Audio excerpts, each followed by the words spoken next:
دیکھیں سافٹ وار میں ہم یہ بارہا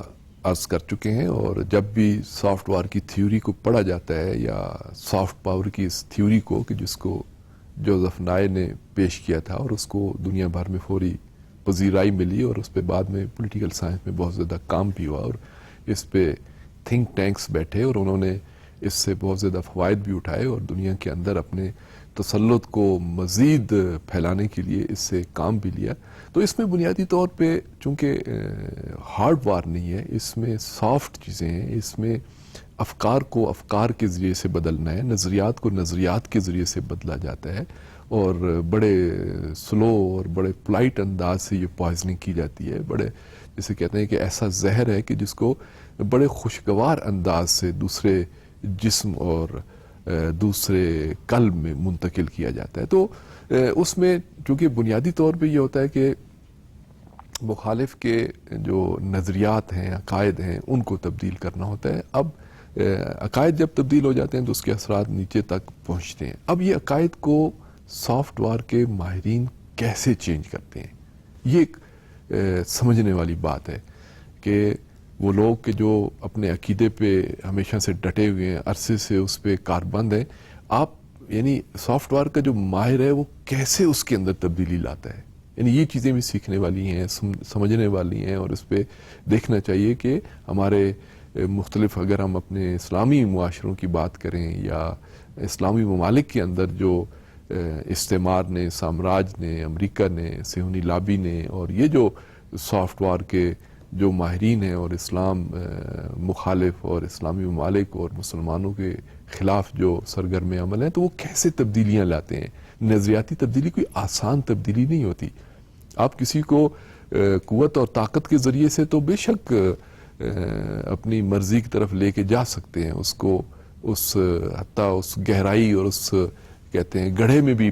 زور اور قوت کے ساتھ پھینک سکتے ہیں، لیکن نظریاتی تبدیلی بڑی مشکل ہوتی ہے۔ کسی معاشرے کے افراد کو نظریاتی طور پہ تبدیل کرنا ایک سخت عمل ہوتا ہے، لیکن سافٹ وار کے ماہرین نے اس کے لیے کچھ بنیادی نکات بیان کی ہیں کہ کیسے آپ نظریات کو چینج کر سکتے ہیں۔ اس میں ایک جو بنیادی نسخہ وہ استعمال کرتے ہیں وہ ان عقائد اور نظریات کے اندر تضادات کو وجود میں لاتے ہیں۔ اگرچہ اگر وہ مثلا ہم اسلام کی مثال دیں، اسلام کے اندر، اسلامی نظریات کے اندر، اسلامی تعلیمات کے اندر کوئی تضاد نہیں ہے، ان کا آپس میں کوئی کنٹراڈکشن نہیں ہے، لیکن ماہرین بیٹھتے ہیں اس پہ۔ اسلام دشمن جو قوتیں ہوں گی جو اسلامی معاشرے کو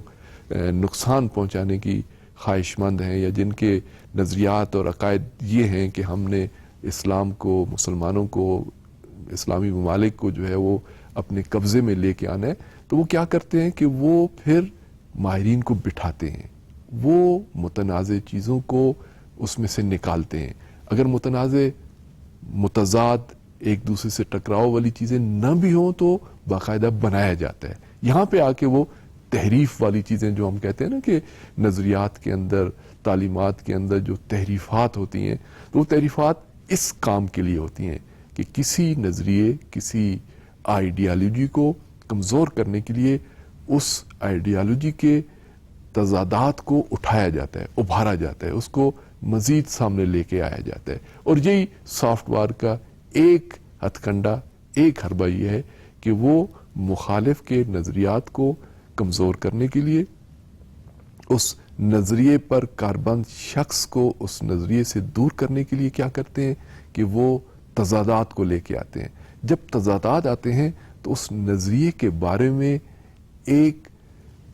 ایسی سوچ پیدا شروع ہو جاتی ہے کہ اس سے یقین کی کیفیت کم ہونا شروع ہو جاتی ہے، کیونکہ جب تک آپ نظریے پر پورے یقین اور پورے قوت اور پوری آمادگی کے ساتھ عمل نہ کریں، اس کو نہ مانیں، تو آپ اگلے مرحلے میں داخل نہیں ہو سکتے۔ لہذا سافٹ وار کے ماہرین کی یہ پوری کوشش ہوتی ہے کہ جو ان کے مخالف لوگ ہوتے ہیں ان کے نظریے کے اندر موجود تضادات کو اور نمایاں کر کے بیان کریں، مزید اس کے اندر تحریفات لا کے اس کو ایسا ویژول بنا کے اور ایسا عملی بنا کے ان کو پیش کر دیں کہ خود وہ جو صاحب نظریہ ہے وہ خود شکوک و شبہات کا شکار ہو جائے کہ میرے اس نظریے کے اندر تو اتنے تضادات ہیں، میں اپنے اس نظریے پر کاربند نہیں رہ سکتا. جب وہ نظریے پر کاربند نہیں رہ سکتا تو اس کا نتیجہ کیا نکلتا ہے کہ وہ پھر اس نظریے کے لیے سیکریفائی کرنے کے لیے تیار نہیں ہوتا، پھر وہ اس کے لیے کوئی بڑی قربانی دینے کے لیے تیار نہیں ہوتا. اور یہی سافٹ ویئر کے ماہرین کی کامیابی ہے کہ وہ ایک صاحب نظریہ شخص کو،